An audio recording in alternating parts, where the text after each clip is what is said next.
Welcome to LOA Today. Walt and life coach Wendy Dillard here. Today is Wednesday, June the 20th, 2018, 4 p.m. Eastern Time, your second daily dose of happy for the day. And hope your day is going well and that you're on top of your alignment, energy, emotional scale, or whatever they call it, where you're feeling good all the time, because that's how good things happen all the time, or at least most of the time. And you have the good life that you're looking for, right? That's what we're trying to do here. You know, so yeah, and listeners this morning heard about the trials and tribulations I had with the developers, and I can't say that the situation has changed any, but my response has definitely improved. I mean, I was doing fairly well this morning, and Cindy helped talk me through a few things just to help me get up there.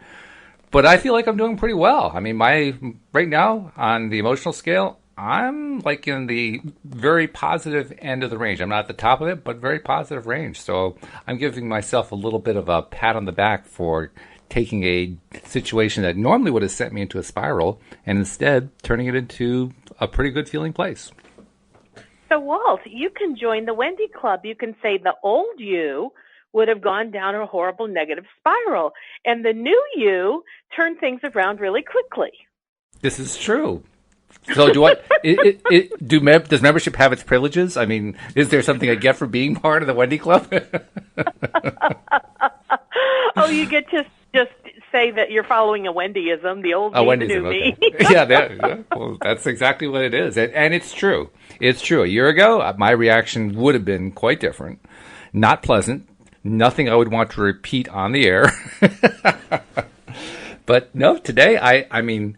You know what the worst word was I used to describe my experience this morning? It was flabbergasted. Well, that's not so horrible, is it? No, it's actually pretty good. That's why I'm saying I'm really proud of myself for the way I reacted, because that was the worst word I could think of. Wow. Well, good for you, because, yeah, that is a huge shift, and just recognizing it, acknowledging it is a really important part of your own personal growth and evolution. So good for you. Yeah, thank you. Yeah, I appreciate that. And in fact, well, there was actually one other thing that I said, but it wasn't really so much an emotional thing as it was more of like a moral judgment based on the way society would judge things. But this programmer I was working with who pulled this stuff basically stuck to his guns that, well, no, I'm just giving you this other platform called Code Igniter. And that's what I was planning to give you all along. And I went back and forth with him, showing him like, well, here was the name of the project. And the name of the project included WordPress plugin in it. And here's the description, which included WordPress plugin. So I was really right to express a WordPress plugin. And he wouldn't give in on that and basically said, nope, it's take it or leave it. And my response to him was, you realize what you're doing is called bait and switch and that it's illegal in the United States. That was the harshest thing I said. Well, and that didn't sound so harsh. That just sounded like a piece of fact. It is fact, yeah, it is. I mean, there was some emotional context to it, but that was the worst it got. The best that it got, I climbed out of it before I even got into it. I like that. Wow. Good for you, Walt. That is really, really awesome. Yeah, it's been good. It's been good. And I've even, my mind has been on autopilot figuring out, okay, what do I do about this? And I won't go into all the technical stuff about it, but bottom line is I have kind of mapped out a potential way to perhaps get this to the point where it's a quick solution, a nice, quick and easy solution, like Cindy was trying to help me to believe in this morning. And you know what? That now seems more possible to me. And that would be great. I mean, something that could have been, calamitous and could have taken months to fix. Imagine if somehow I'm able to get the universe to deliver me a solution that happens in a week or less. That would be great. Anything and everything is possible. And when you line up with it, it's a sure thing. And that's what I'm doing. I'm lining up with it. Funny thing, too, I can't say I believed it every step of the way, but my determination to make sure I responded well trumped that. You know what I mean? Mm-hmm, I do. And that's kind of a new experience. For our listeners, give some explanation, give some meat. Oh, let's see. How do I describe it? When I was First, I was being flabbergasted. And after I was done being flabbergasted, then I moved on to, okay, I got to get myself into alignment. And anything that I initially came up with on my own, I really wasn't believing. I knew I wasn't believing, but I was trying to get there anyway. But let's just hold on a second, because I think you left out one important piece that you told me before the show, but the listeners don't know. So I'll just say it in a nutshell. Walt had hired some programmers to do something for him. Oh, yeah. And they did not deliver what he asked for. Not even close. No, it was quite different from what it was supposed to be. Yeah. In fact, it was so far away. Well, we won't go there. The point is that after I got past the flabbergasted part and realized I needed to start feeling good, I wasn't really making a whole lot of progress because I was saying stuff that I didn't quite believe. And then I got on doing the podcast with Cindy, and Cindy helped me some more with some different perspectives that helped me get there. And then over time, what I didn't believe, I started to believe. What seemed impossible when I was in my flabbergasted mode now seems credible. And so what shifted? What were you now thinking that moved it from not credible to credible? Yeah, well, that's what I was trying to get at. I think it was just my determination to respond well. I was so determined to not have my usual meltdown that I think the determination just carried me through. And through that determination, I kept repeating it like it was a mantra. And, a belief is a thought you think over and over again. So my determination got me to the point where I'd heard it enough times in my own head that I started to believe it. So what was the specific mantra that equaled your determination? Well, it wasn't one in particular. It was just things like, this is all going to work out. A solution is going to become available. I don't know what it is, but there's going to be a solution. It's going to be an easy solution. It's going to be quick. In fact, it's going to amaze me. One thing that I talked about with Cindy, there's going to be a nice unexpected gift that comes with it. And I just, was kind of doing those thoughts over and over again. Okay. And so for our listeners, just for you and for our listeners, so Walt, when you say my determination carried me through this, determination can mean all sorts of things to different people, which is why I wanted to get under the hood and find out what were the specific thoughts you were thinking that you were calling determination, because those specific thoughts were really very powerful. They were, yes. And they're kind of like a bridge to take you from the myriad of thoughts you had when you were on the, oh my gosh, I can't believe they're not giving me what I've asked for, and I thought I've made it so clear, to, you know what, things are all going to work out for me. Yeah. So all those thoughts that you had while you were feeling a sense of determination is what bridged you from there to here.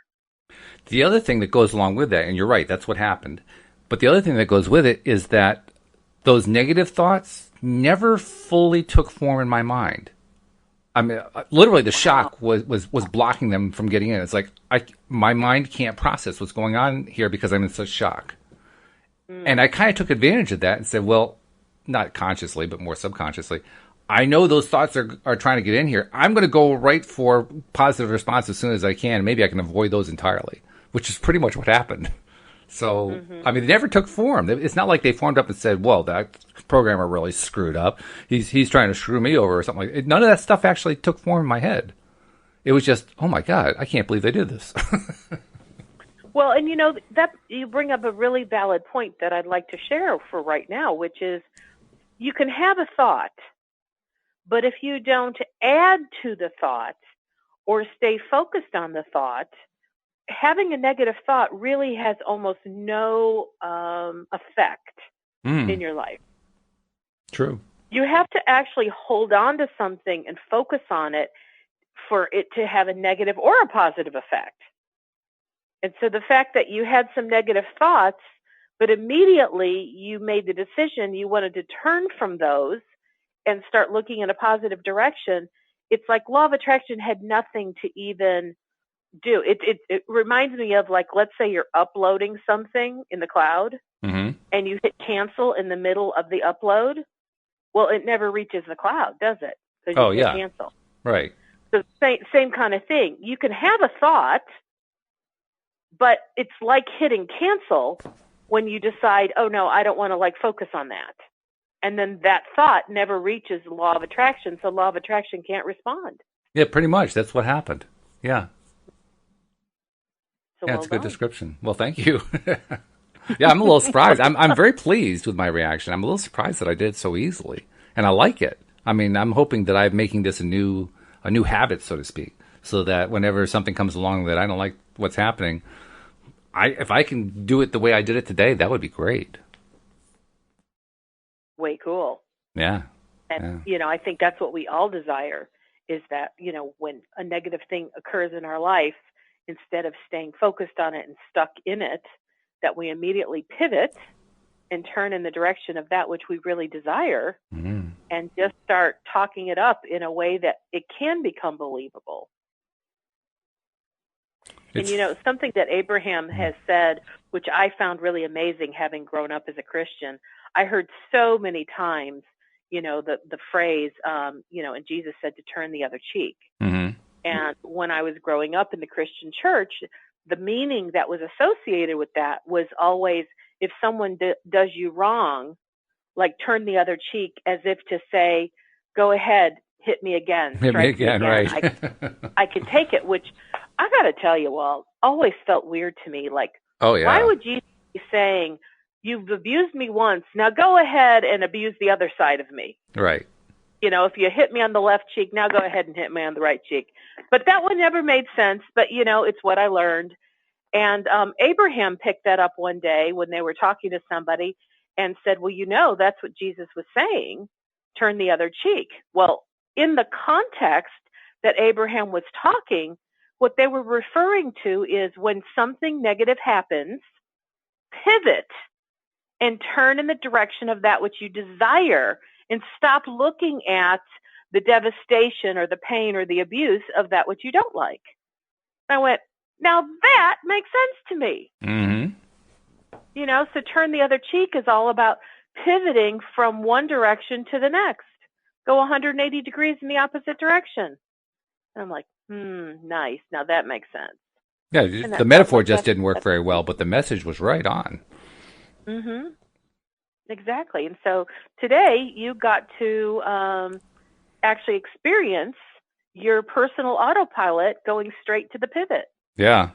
And it was weird. It was a weird experience because when you're in the middle of it, you're just full of emotion.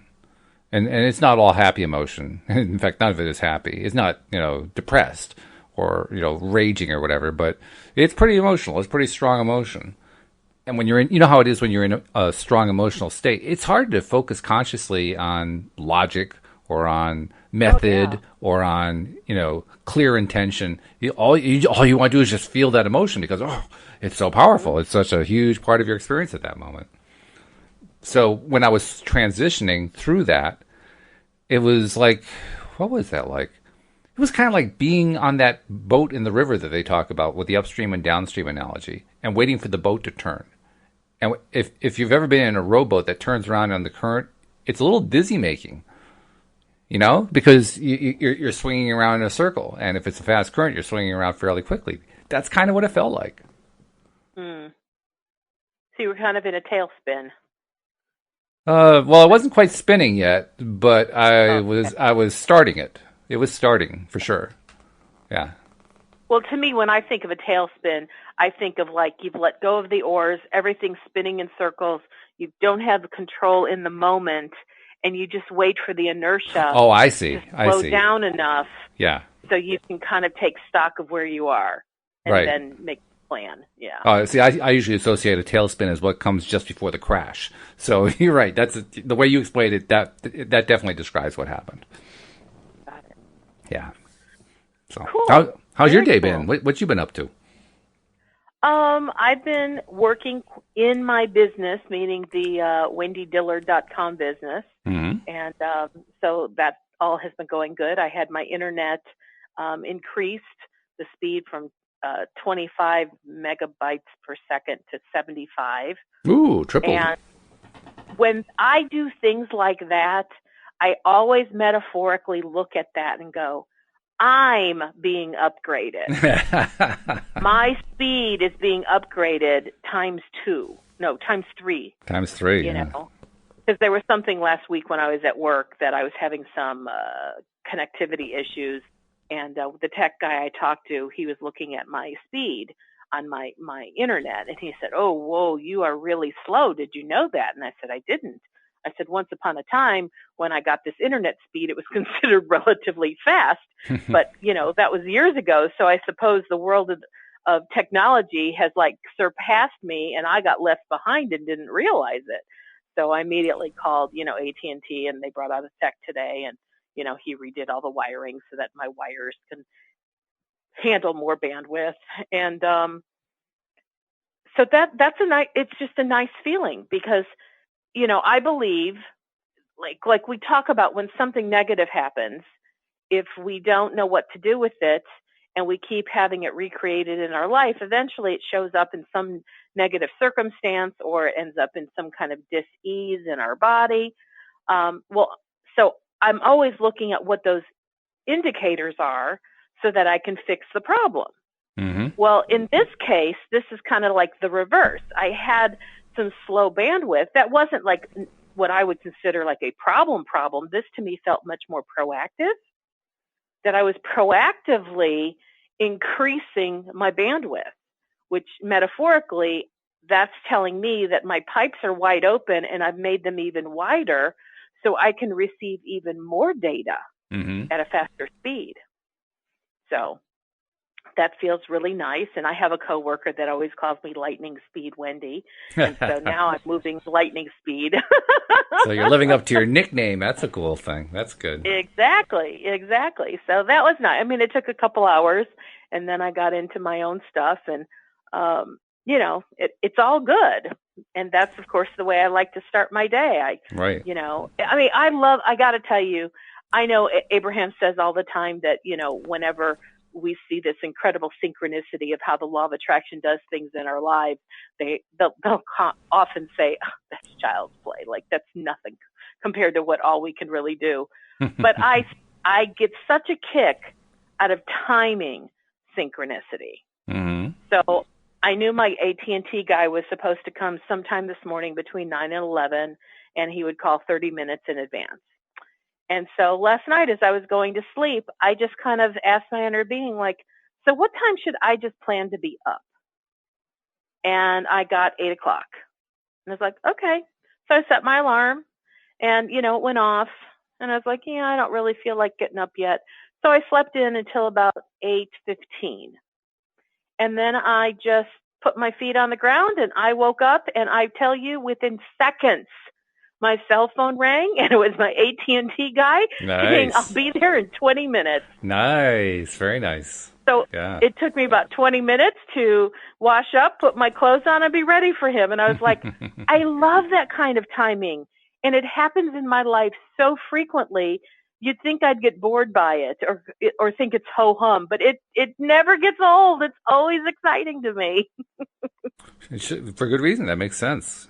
You also said something, too. I don't remember exactly what you said. The gist of it was it's a reminder that what we think about is what we tend to attract into our lives. And that was a topic that came up very briefly with my wife this morning when I was explaining to her what happened with the programmers. And as I was exploring that with her, I realized that, these guys I had hired at the end of March. And when I hired them, I asked them, how long do you think it'll take? And they said about 30 days. So I actually gave them 35 days on the deadline. And when the 35-day came and went and they hadn't given me anything yet, they hadn't even shown me anything, I realized, well, that deadline really didn't mean much to them. And then as it dragged on after that, I began to realize there was a problem here. And I started to get into a very habitual way of thinking, which was these guys are slow as molasses. They're taking forever. And who knows when this project's going to be done. Well, look what I got as a result. Not only was it slow as molasses, but I still don't know when the project's going to be done. I kept focusing on it's not going to get done, and these guys are slow as molasses, and the law of attraction says, okay, give them more. It is so amazing, these subtle little thoughts that we have running around in our head that oftentimes we're not paying attention to because we don't have reason to. Like very similar to what you're saying, I'll tell you that when I was a costume designer and I had a partner named Steve, and he and I had a costume manufacturing company, our tagline, like our company name, was the Creative Alliance, because we had a whole bunch of people that worked for us and we were all creative. So we were like in our own alliance.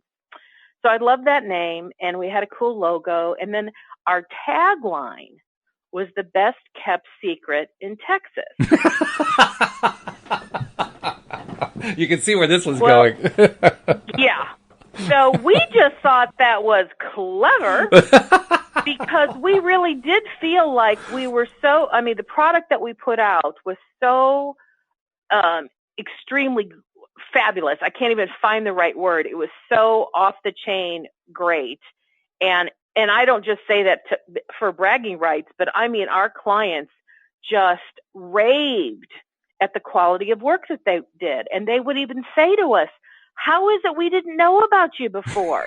Where have you been hiding? And so because of that, you know, we thought it was clever to say we were the best kept secret in Texas. Well, after 5 years, the business pretty much crashed because we just couldn't get enough traction with getting business. And, you know, I didn't know law of attraction back then.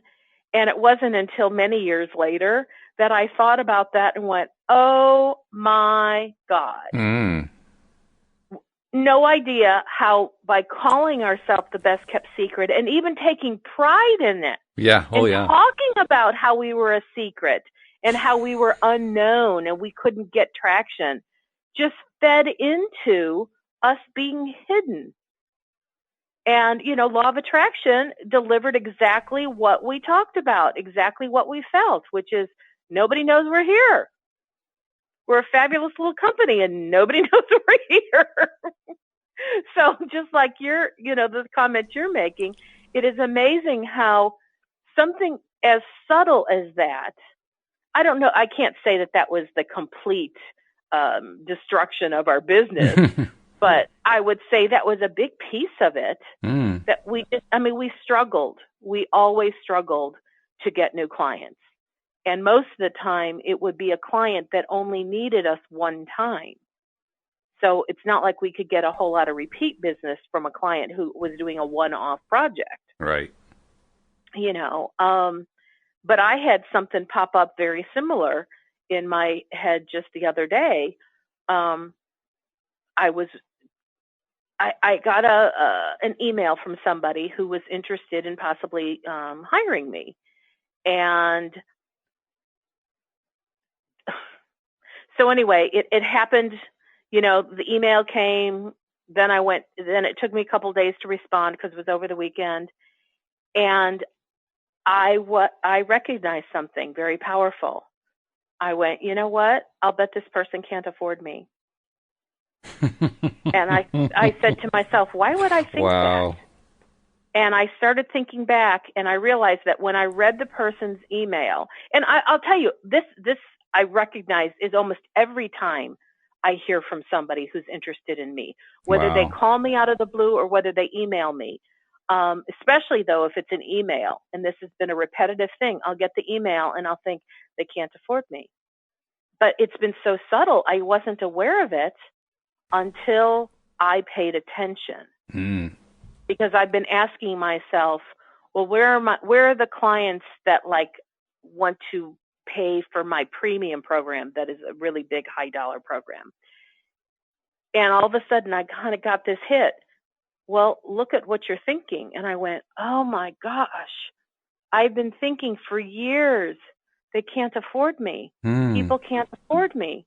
Well, no wonder I keep calling to me people who cannot afford me.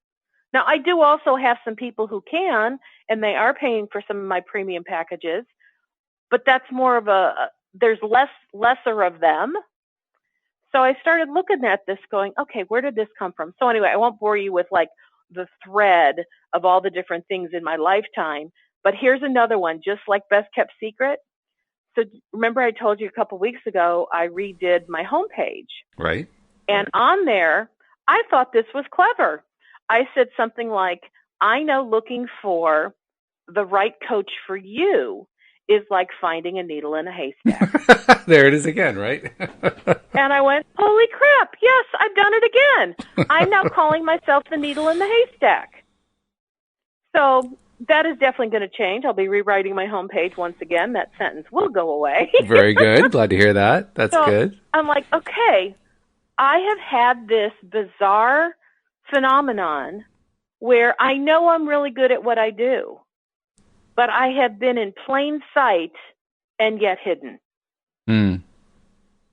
Yeah. And so I started working on this yesterday, and I've just had many things on my plate, and so I've only had like small chunks of time to really think it through. And I've gotten pretty far, but where I am right now is, I wonder what it is or how I have benefited from being in plain sight and yet I've been invisible.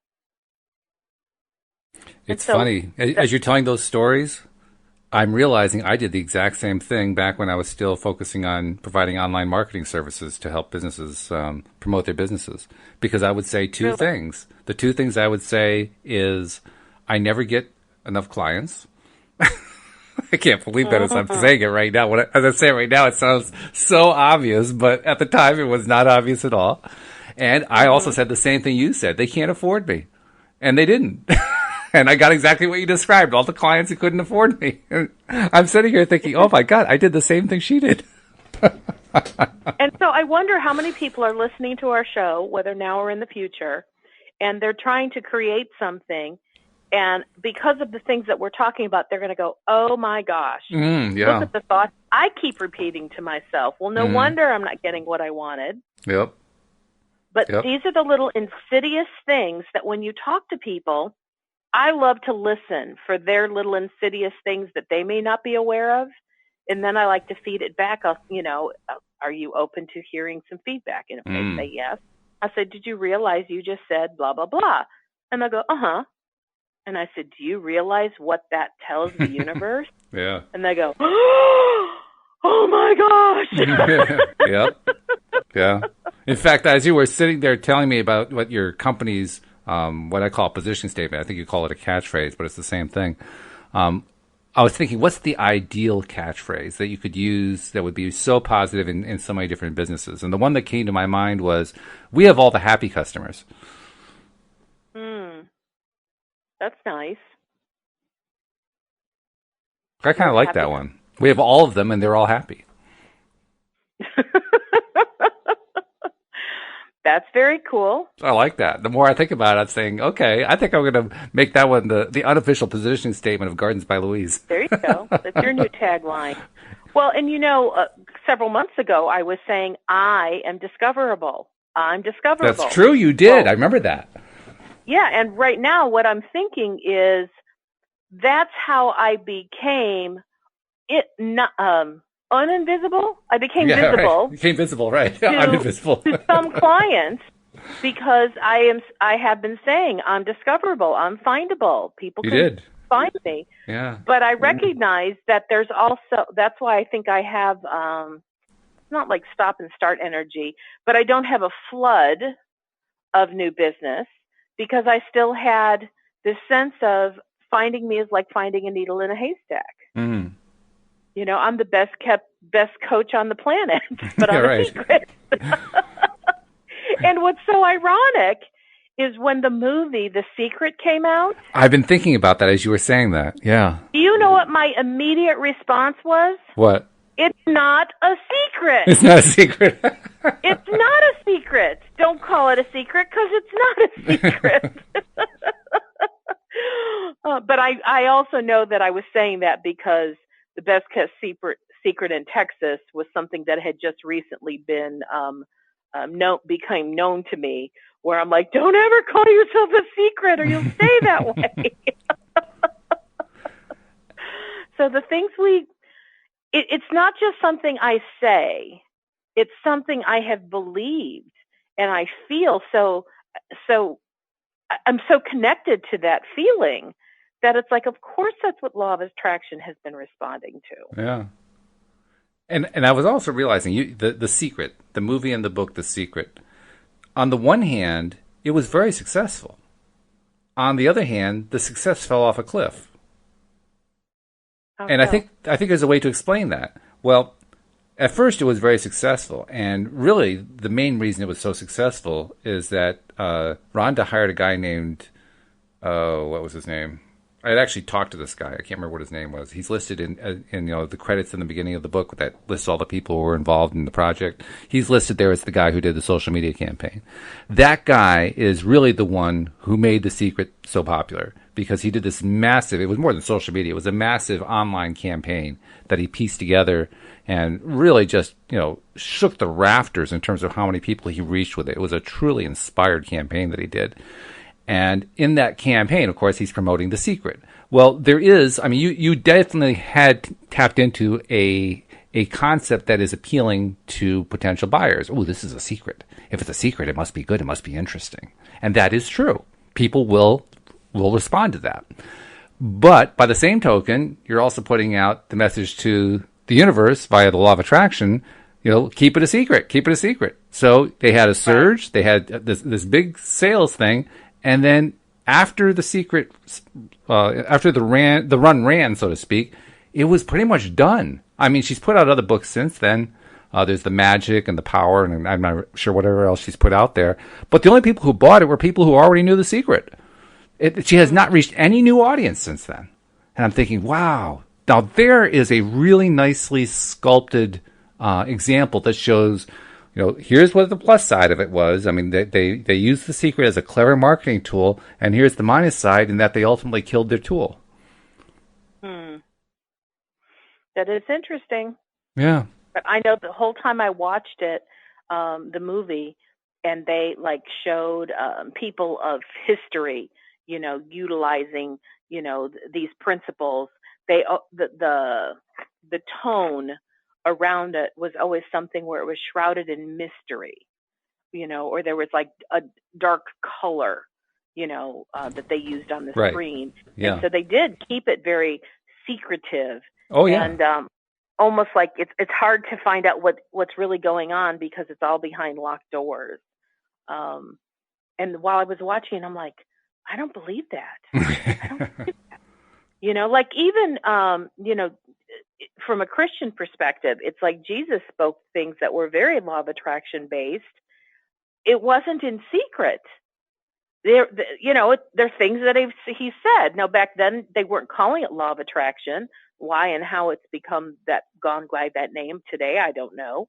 But, I think lots of times there are many things that happen in our lifetime that not everybody gravitates to. And so maybe they're just calling it a secret, because not many people caught on. But it's not like it wasn't there for people to figure out. It's interesting how you didn't buy into the idea that it was a secret. You said, no, it's not. I remember my reaction. My reaction was, well, if it's a secret, how did they find out? And I was thinking it wasn't a secret, so it was very find outable. Exactly.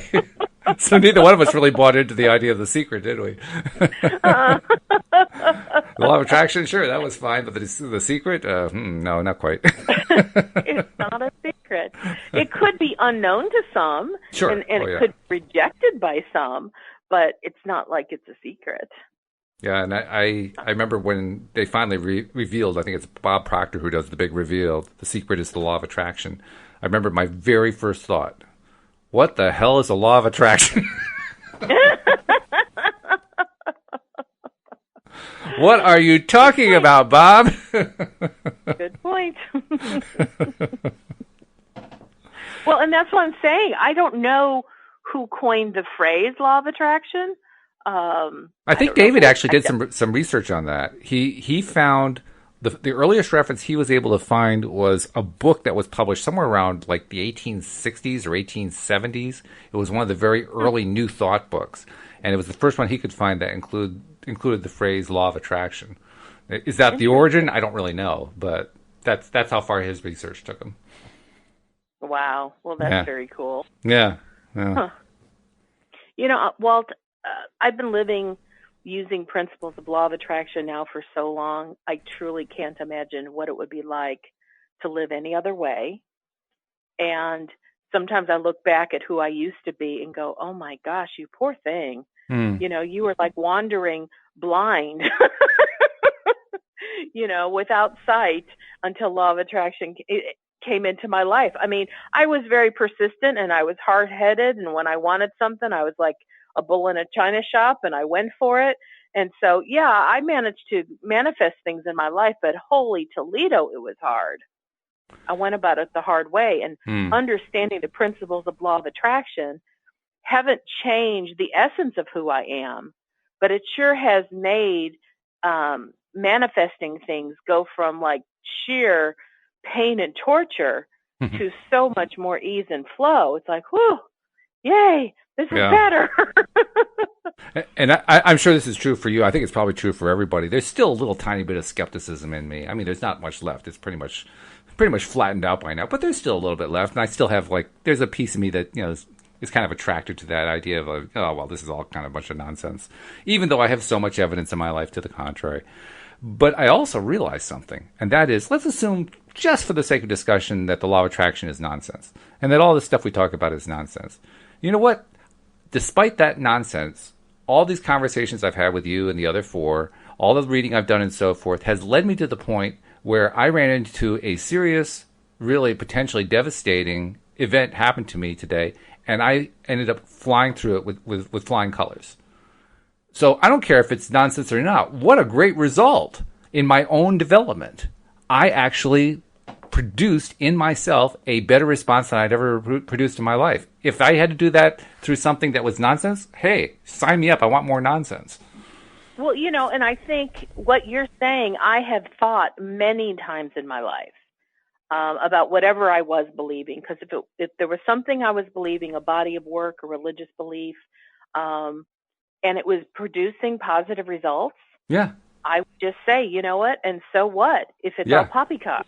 Exactly. Like if it's producing positive results, yay, because in the long and short of it, when it comes to us being physical beings on this planet, none of us can prove what the afterlife is. None of us can prove that there is an afterlife. None of us can prove any of the things that are not tangible and visible to us. And often we can't even prove the tangible, visible things. Yeah, I mean, like I know that some scientists, they feel pretty solid on things like they know that the sun exists and it's doing certain things in its orbit. But you know what? I'm having to take their word for it. I know that there's something that's really bright and shiny and produces a lot of heat. Yep. Beyond that, I don't know much more about the sun. You know what I'm saying? Oh, yeah.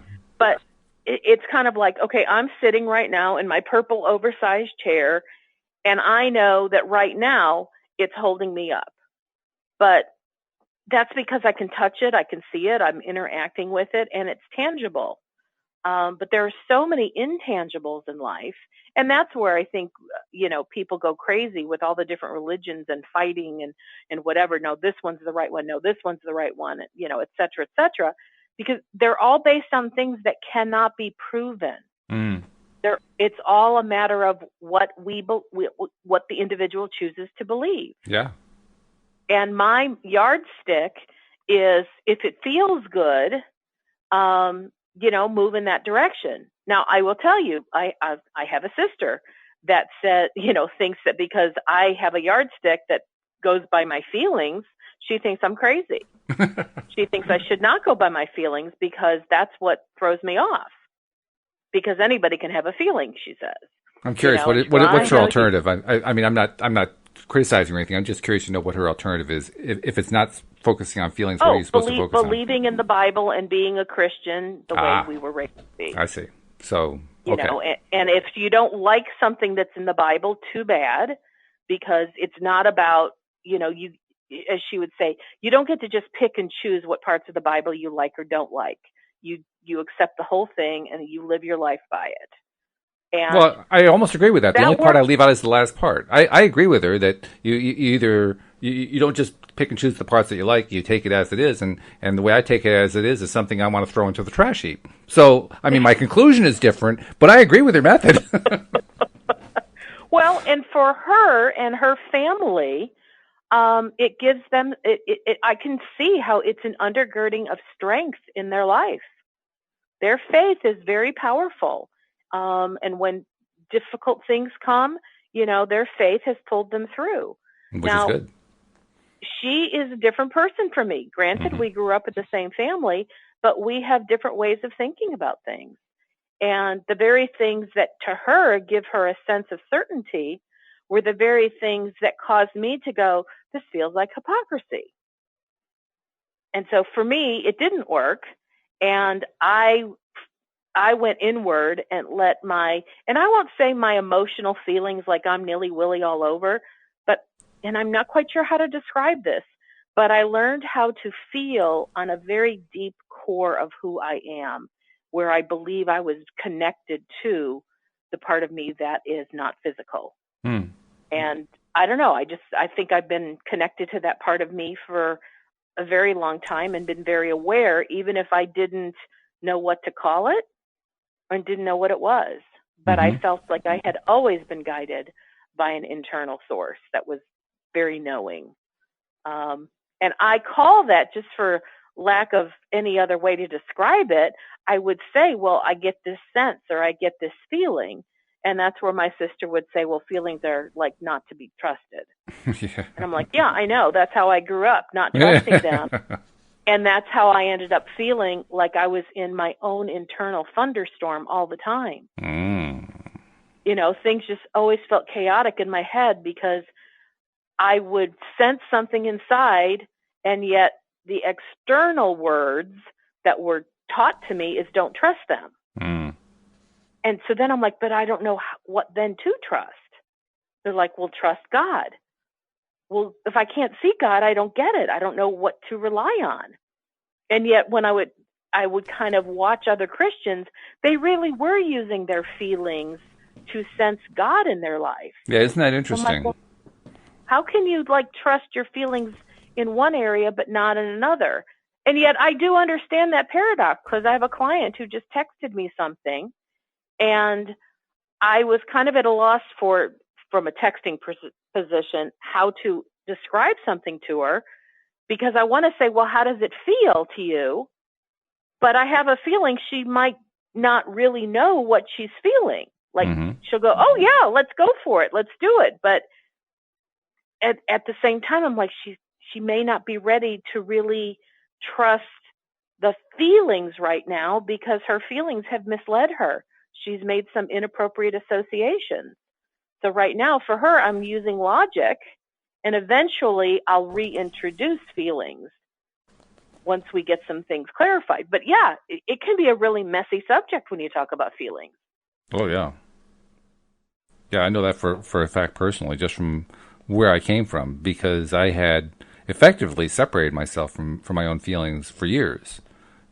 And I had done so primarily because I was, not directly, it's not like somebody stood up and said, okay, Walt, you're supposed to separate your feelings from your thoughts, so don't allow the two to mix together. No, that's not what happened. But that's what society had taught me to do. And so I did.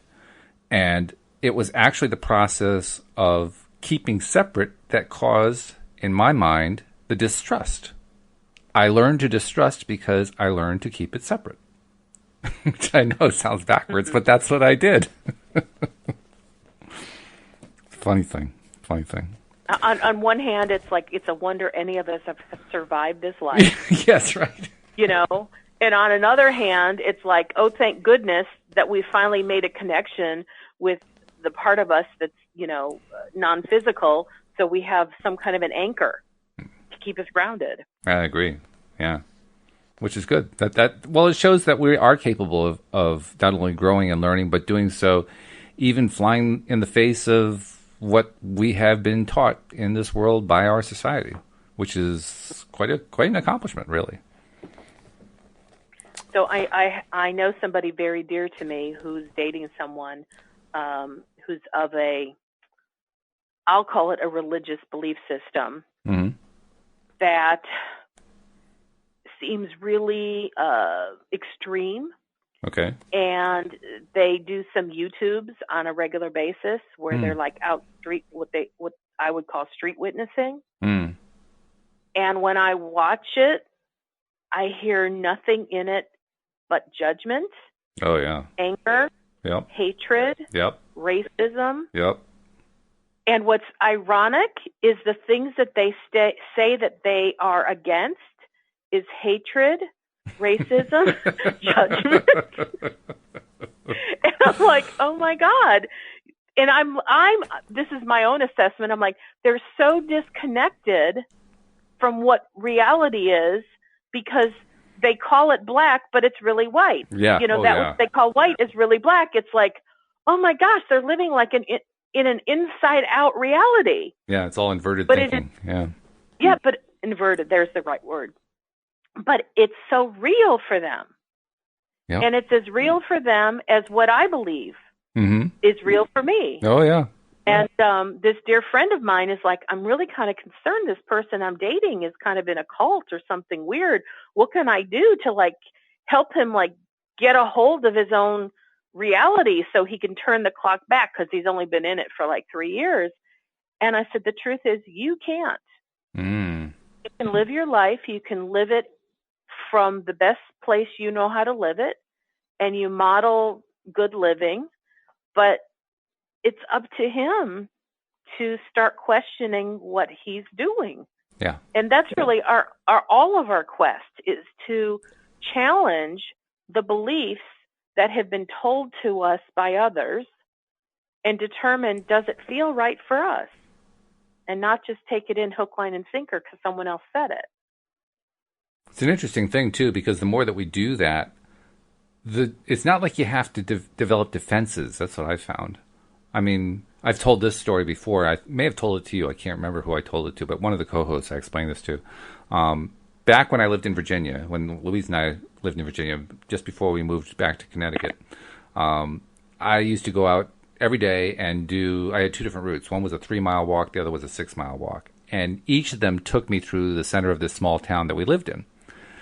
And in the center of that town, it was like, 2 or 3 blocks worth of shops, nice gift shops. It was actually kind of like a nice little shopping area for people who like, little boutique type shops. And there was also an old church that I can't remember what denomination it was. I think it may have been Episcopal, but I'm not 100% sure. But anyway, there was this church there, and I would go past it every day. And this one day, this guy is standing outside of the church. What did you call it? Sidewalk something? Street witnessing. Street witnessing, yeah, okay. Well, he was, I guess, doing an equivalent of that, and he came rushing up to me, and I could see he was about ready to bushwhack me, right? So I'm walking along, and I didn't actually slow it down very much. I kind of nodded to him pleasantly, and I really didn't want to be bushwhacked, but I was trying to be pleasant about it. And he comes up to me and he says, "Have you been saved?" And I didn't even think. I mean, there was no time to react. All of a sudden, I opened my mouth and blurted out, "I was never lost." That's beautiful. And he didn't know what to do with it. My point is, I didn't have to come up with a defense. It just kind of came out. And it was a perfect kind of defense because it basically just defused him. And all of the stuff he had saved up in order to come at me and to save me and all this other stuff just fell to the ground because it didn't work anymore. See, now in NLP, we would call his statement a presupposition. Yeah. By saying, "Are you saved?" there's a presupposition that you need to be saved. Right, yeah. And you diffused it beautifully by saying, "I was never lost." Yeah. I love that. It just blurted. I mean, literally, I didn't think about it for a split second. It just kind of opened my mouth and there it was on the floor. Wow. Well, I was in a restaurant a while back, and I had gone into the restroom, and there was a long line inside the restroom. And it was on a Sunday, and so there were people, dressed in their church, attire because they were there to eat after church. Sure. And this one lady, I could tell as she was like drying her hands, she was just a very friendly, boisterous, extravagant in terms of like wanting to share with the whole world her happiness kind of thing. Mm. And she just looked at me and she blurted out something, that was very, very lovely. And so I kind of in turn responded because she's like, "Oh, you're blessed." And I said, "Oh, yes, thank you, I am." And then that's nice, I thought the conversation could end right there. Sure. But now it went into, oh, she got me. In other words, she said something, she got me to respond. So now she feels obliged to just keep going and see how far she can take this. Mm. And now she said, "Do you know the love of Jesus?" And I said, "Yes, I do." And she says, so, oh, good, that's wonderful. So you're saved. And it's similar to your thing, but being that I used to be a Christian, I kind of know where this is going. And I said, oh yes, my salvation is absolutely not in question. And then it was kind of like, well, that wasn't the normal Christian response. That's not, yeah. I don't remember what's wrong with you? Don't you know the text? I mean, come on. I do. And that's where, we talked the other day about speaking truth. And I'm not a person who can lie. That doesn't come easily to me. It feels uncomfortable. So I have found ways to speak truth where I'm not using the old phrasing, but I'm using what's right for me, which is my salvation is not in question because it's which not. I love. Because like you, I'm not lost, therefore I'm not requiring salvation. But she wanted to kind of go, like that didn't answer her question the way she wanted to. So she kind of went, a couple more sentences, and I just continued, and it was really fun for me, Walt. Because never had I been so nimble in my responses. In other words, it was the very first time, and this is why it was exciting to me. First time ever, I didn't feel defensive. I didn't feel the need to prove anything. I didn't need to feel like, oh, I need to share with her the folly of what she's saying because I figured out something different or better. It's like I wanted her to just be who she was, and I was really hoping she'd respect me too. And I will say that we finally got to the point, we were doing what we needed to do in the ladies' room. We both washed our hands, and I was going to be the first one to walk out the door. So as she was still kind of like just trying to dive in a little bit deeper, I just said, God love you today. And I walked out the door. That was great. And I remember going, and I met Keisha at the table. I said, oh, my God, I had this most exciting experience. I wasn't defensive. I had a really bold Christian doing her best to witness to me because she cared about my soul. Whether she did or not, I don't know. But at least her training told her to care about my soul. Right. Yeah. And I said, I didn't cower. One of her questions, which is a typical question, is, oh, so you're saved. Well, what church do you go to? And that's the one that usually stumps me. And that's the one where I feel like, oh, God, I don't know how to answer this question that will make them be quiet. And I'll say, you know what? I'm not at a church at this time. And then there's well, would you like to visit Of course. my church? It's time for the sales pitch. And it's amazing to me. I've been around this for so many years.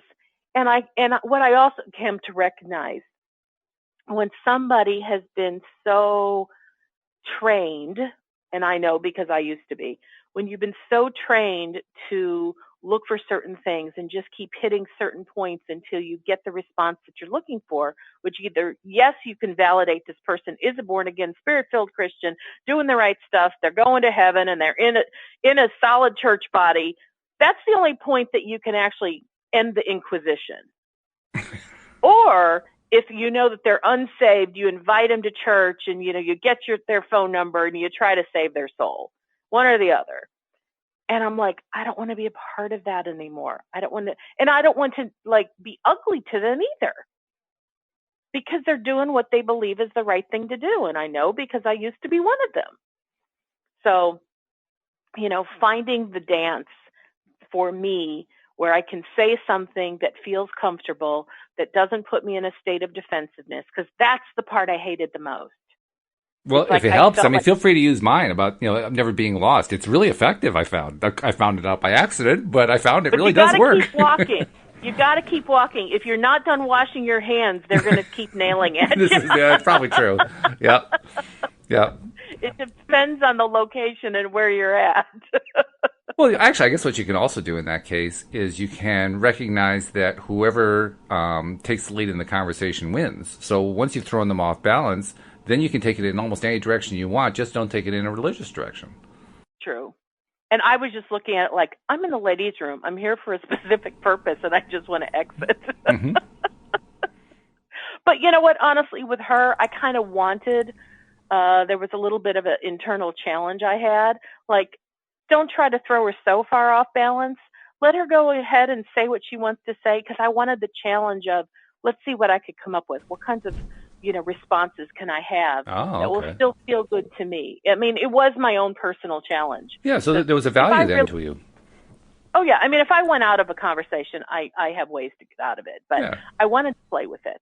It was like, here's a good experience for me to see what happens. And by the time we were kind of at the end of our conversation, there were probably 5 other church ladies that were all kind of standing about. And even though they weren't contributing to the conversation, you could sense that they were all with her, trying to proselytize me and make sure that my soul was saved. Group saving. Gotta love it. Okay. Yes. Gotta love it.